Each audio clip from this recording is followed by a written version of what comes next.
चोरी होगी, चोरी होगी, चोरी होगी, ज्वेलरी की चोरी, 50 लाख की ज्वेलरी चोरी होगी। आप लोगों को आश्चर्य होगा, 50 लाख की ज्वेलरी चोरी की, अब क्या करें? चोर लोग आए, पीछे के दरवाजे से घुस करके दरवाज़ा तोड़ा, दरवाज़ा तोड़ के अंदर टेबल ड्रॉयर में से निकाले, टेबल के अंदर ड्रॉयर था, ड्रॉयर के अंदर ज्वेलरी पड़ी हुई थी, ज्वेलरी चोरी करके ले गए, 50 लाख की ज्वेलरी। बहुत बुरा हुआ, बहुत बुरा हुआ। ये दिस इज़ हाउ हम लोग अलग अलग टाइप के इंश्योरेंस क्लेम हैंडल करते हैं। अगले ने क्या किया, चोरी होगी, फटाफट भागा, पुलिस को बुलाया, पुलिस ने आके तहकीकात करी, चेक करी, फिर इंश्योरेंस कंपनी को इन्फॉर्म किया, साहब मेरे यहाँ पर 50 लाख की ज्वेलरी चोरी की। इंश्योरेंस कंपनी ने क्या किया, मैं जैसे सर्वेयर को अपॉइंट कर दिया, मैं भागा गया। अब मैंने क्या देखा वहाँ पर, अगला बंदा 50 लाख की ज्वेलरी चोरी होगी। मैंने कहा भैया तेरे बीवी बच्चे का, भैया सब बीवी बच्चे नहीं है, मैं तो अकेला रहता हूँ, तेरे माँ बाप भी यहाँ नहीं, वो तो गाँव में रहते हैं मेरे, तू यहाँ अकेला क्या कर रहा है? साहब मैं तो IAS की तैयारी कर रहा हूँ। कब से? सब 6 महीने हो गए।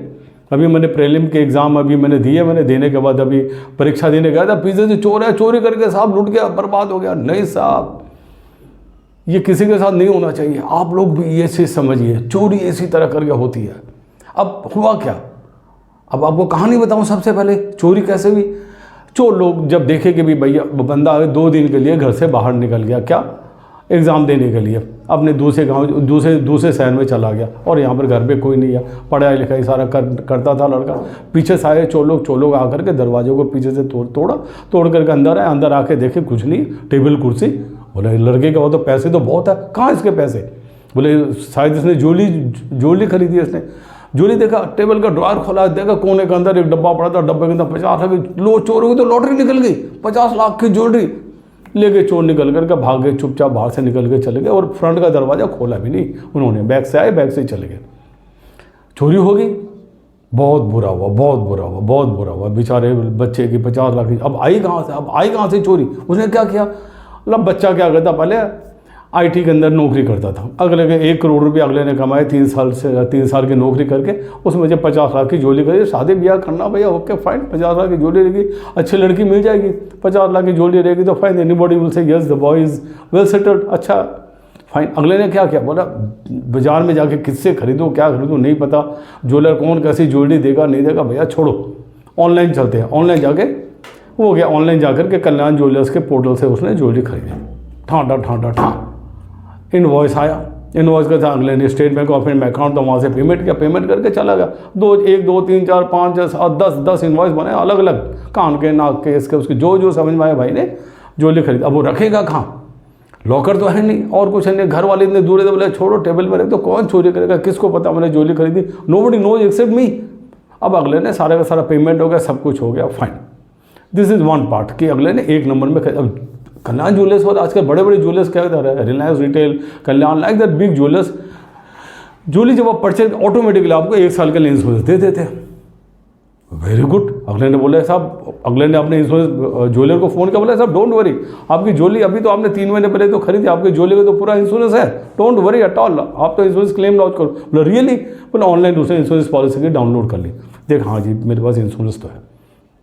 इंश्योरेंस कंपनी को उन्होंने इन्फॉर्म कर दिया, इंश्योरेंस कंपनी ने क्या किया, मैं जैसे सर्वेयर को अपॉइंट कर दिया, सब फटाफट जाओ वहाँ पर, 50 लाख की चोरी होगी, बहुत बड़ी चोरी है, फाइन। मैं वहाँ गया, जब मैंने कहा, अब मैं बोला कि भैया देख, ये जो इंश्योरेंस पॉलिसी दी है इसको पढ़ना आना चाहिए, सब मुझे समझ नहीं इंश्योरेंस पॉलिसी बोलती क्या, मुझे तो पता चोरी का इंश्योरेंस कवर है, और ज्वेलर ने मेरे को बताया इंश्योरेंस कवर है, फाइन, मैंने लॉन्च कर दिया। अब बोला देख भाई, तेरी जो चोरी हुई है दिस इज परफेक्टली ओके। चोरी का मतलब, चोरी एक आम आदमी के भाषा में, सुप्रीम कोर्ट बोलते हैं चोरी चोरी नहीं होती, चोरी अलग अलग टाइप की चोरी होती है। क्या, दरवाज़ा तोड़ के चोरी किया, उसमें 380 लगेगा प्लस 457 लगेगा। नॉर्मल चोरी होगी 379 लगेगी। कोई चोर कौन चोरी किया नहीं पता, ठीक है भाई, NCR भी लग जाती है उसके अंदर, कभी नॉन कॉग्नाइजेबल हो गया, कौन चोरी किया नहीं पता, सब मेरे से सामान में से गिर गया पड़ गया। तो अलग अलग टाइप की चोरी होगी। कोई आपके घर के अंदर माई होती है, वो चोरी करता, वो चोरी अलग टाइप की चोरी। इनफिडेलिटी होगी 381 के अंदर, तो अलग अलग टाइप की चोरी आपकी पॉलिसी कवर करती है। सिर्फ फोर्सिबल एंट्री, यानी कि दरवाज़ा तोड़ेगा, ड्रॉयर तोड़ेगा, चोरी करके ले जाएगा, और तब जाकर के आपकी इस वाले, और उसका फिर कौन बोलेगा ये फोर्सिबल एंट्री है या नहीं है, ये पुलिस बोलेगी। पुलिस ने आपके FIR दर्ज करी 380 के सेक्शन लगाए, इट्स नॉट इनफ। अब 457 भी चाहिए। मैं 457 क्या बोलता, फोर्सिबल एंट्री तोड़ा तभी जाके आपका लॉस कवर होगा, नहीं तो नहीं। तो पुलिस ने बोला साहब 380 लगे। मैं क्या करूँ, पुलिस मेरे जान बचाने वाले थोड़ी, अब मुझे नहीं पता, ये तो हो गया, आप तो लॉस करो। मैंने क्या किया, अगले के सारे तहकीकात पूरी करी और नोइंग वेरी वेल अगर पुलिस 457 लगाती है देन ये पॉलिसी में कवर होगा, नहीं तो नहीं। यानी कि फोर्सिबल एंट्री कौन बोलेगा, पुलिस। मैंने तो बोल दिया कि भी दरवाजे की चिटकरी तोड़ी, कुंडी तोड़ी, जो ड्रायर की उसने स्क्रू ड्राइवर डाल करके उसने उसको तोड़ करके खोला और डब्बा वहाँ पर फेंके हुए थे, सब जगह डब्बे पड़े हुए थे, पैकेट पड़े थे। चोर तो खाली झोली निकाल के ले गया। देयर वाज एनफ प्रूफ कि यहाँ भी चोरी तो जेन्युइनली हुई है। डब्बे थे, सबके अंदर लगा हुआ था कि भाई कल्याण ज्वेलर्स का पीछे स्टिकर भी लगा हुआ था और लगा हुआ था, एवरीथिंग हुआ था। कल्याण ज्वेलर की साइड से सारी डिज़ाइन आ गया और आगे सब कुछ आ गया। पड़ोसी से पूछ लिया लड़का और everything, bank balance, bank statement देख लिया, परचेज बिल देख लिया, हर चीज़ देख लिया। लड़का पढ़ाई कर रहा था, 2 दिन से नहीं था, जहाँ था वहाँ का verify, everything I verified. I found it to be very genuine case and वो सरप्राइज। अकेला लड़का, जेन्युइन होने की चांस बहुत कम थी, लेकिन फाइनल तक he was ultimate, everything was okay. तो ये हो गई पॉलिसी के बाद, पुलिस के बाद, इंसिडेंट के बाद, सारी चीज़ होने के बाद मैंने अपनी इंश्योरेंस कंपनी को रिपोर्ट बनाई कि भैया इनका क्लेम जेन्युइन है, 50 लाख की चोरी हुई है, जेन्युइन एवरीथिंग। मैंने फोटो वीडियो सब कुछ बनाया, सारे लगा के मैंने इंश्योरेंस कंपनी को रिपोर्ट बना के दे दी, साहब ये अपनी रिपोर्ट संभालो। मैंने रिपोर्ट में लिख दी कि भाई अगर पुलिस 457 लगाती है तब आप क्लेम दे देना, 457 नहीं लगाएगी क्लेम दे। यानी कि पुलिस अगर बोलेगी फोर्सिबल एंट्री है तब तो आपको क्लेम मिलेगा, नहीं तो नहीं। अब अगले ने क्या किया, पुलिस आई, तहकीकात करी, मैं पुलिस से भी जाए, पुलिस बोले हाँ साहब फोर्सिबल एंट्री तो है, लेकिन हम इनिशियल नहीं लगाए क्योंकि हमने तहकीकात अभी हम करें, फाइनली हम देखेंगे। अब फाइनली क्या हुआ, इस केस में चोरी हो गई, सब कुछ हो गया, नुकसान हो गया, सब कुछ हो गया, बट एवरीथिंग वाज जेन्युइन। मुझे एक चीज़ अच्छा लग रहा था, लड़का जेन्युइन है, स्टूडेंट है, जेन्युइन है, शादी की तैयारी कर रहा था, जेन्युइन है, पैसे थे और थे, सब कुछ था, everything was genuine.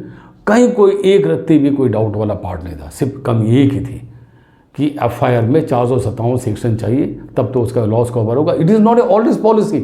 Always policy में क्या होता है कि हर चीज़ कवर होती है। सिंपल चोरी भी चोरी होती है, फोर्सफुल एंट्री नहीं है तब भी चलेगी, कहीं खो गया तब भी, कि मिसफॉर्चून हो गया, किसी ने छीन ली, हर चीज़ कवर है। ऑलवेज, ये ऑलवेज पॉलिसी नहीं है। ज्वेलर्स को इंश्योरेंस कंपनी वाले ऑलवेज पॉलिसी नहीं देते। उनको बोलते हैं आपको कस्टमर को लिए हम खाली फोर्सफुल एंट्री वाली हम देंगे कि भी burglary, the word is burglary. आपको आश्चर्य होगा, इंडिया में क्या, अमेरिका में भी, यूरोप में भी, सब जगह बर्गलरी, सारे कोड ये बोलते हैं burglary is by forceful entry. आपको पॉलिसी मिली है बर्गलरी की, थेफ्ट की नहीं मिली। थेफ्ट में फोर्सफुल एंट्री नहीं चाहिए। कहीं आपके गिर गया पड़ गया, वो आपको कवरेज नहीं है, यानी कि थेफ्ट का कवरेज नहीं है, गिर गया पड़ गया भाई कवरेज नहीं है। चोरी सिर्फ बाई फोर्सफुल एंट्री, और वो बोलेगी कौन, पुलिस। फाइनली चलो भाई मैंने रिपोर्ट दे दी। रिपोर्ट देने के बाद जाकर के पार्टी को बता दिया भाई मैंने रिपोर्ट दे दी, ये चीज़ असेसमेंट मैंने पूरा कर दिया। करने के बाद मैंने बोला claim is genuine okay but it can not be paid till final. अब पुलिस क्या करती है, तहकीकात करके 90 दिन के बाद और वट एवर इन्वेस्टिगेशन करने के बाद वो फाइनल रिपोर्ट बनाए FIR under section 173 of CrPC, 173 of CrPC में क्रिमिनल प्रोसीडिंग के अंदर वो कोर्ट के अंदर जमा करती है फाइनल रिपोर्ट। अगर उसे पकड़ा गया तो चोर को पेश करेंगे, साहब ये रहा चोर, चार्जशीट बनेगी, सब इसको सजा दी जाए। नहीं पकड़ा गया तो फाइनल रिपोर्ट देते हैं साहब is a case of untrace and final. जब वो फाइनली बोलेगा तब पुलिस हर सेक्शन को देखती कि भैया क्या क्या सेक्शन हमसे चूक हो गई। हाँ तब उन्होंने देखा सब 457 सेक्शन हम लगाने से चूक हो गई। अब वो फाइनल रिपोर्ट में लगा दिया साहब फोर्सफुल एंट्री से चोरी हुई है, जान बच गई।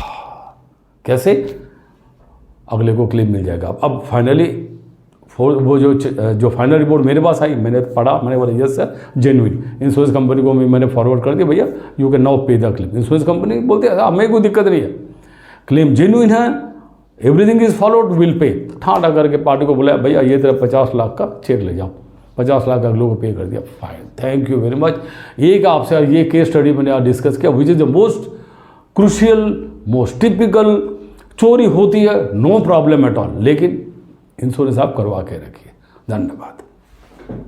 हाय फ्रेंड्स, हमने अलग अलग टॉपिक के ऊपर ज्वेलरी इंश्योरेंस के ऊपर बनाया, सारे टॉपिक देख के अलग अलग डिफरेंट स्टाइल से करके हमने बनाया हुआ। नंबर 2, अपने दोस्तों को सबसे शेयर कीजिए, फ्रेंड्स, रिलेटिव, जान पहचान वालों से कि ज्वेलरी इंश्योरेंस कैसे करवाया जाए। ज्वेलरी इंश्योरेंस के बारे में डिटेल के अंदर यूट्यूब हमारे वीडियो में डाले हुए हैं। नंबर 3, आप लोग अब सब फिर लाइक कीजिए, सब्सक्राइब कीजिए, शेयर कीजिए सबके साथ। अगर आपको कोई क्वेश्चन हो कुछ भी तो कमेंट बॉक्स के अंदर आप उन्हें क्वेश्चन डालें, हम आपको जवाब देंगे, बताएंगे। और हमारा जो इतने सालों का तजुर्बा, तो 35-40 साल का, वो हम आपसे शेयर करेंगे। Thank you very much friends for liking our channel, for liking our YouTube. Thank you very much.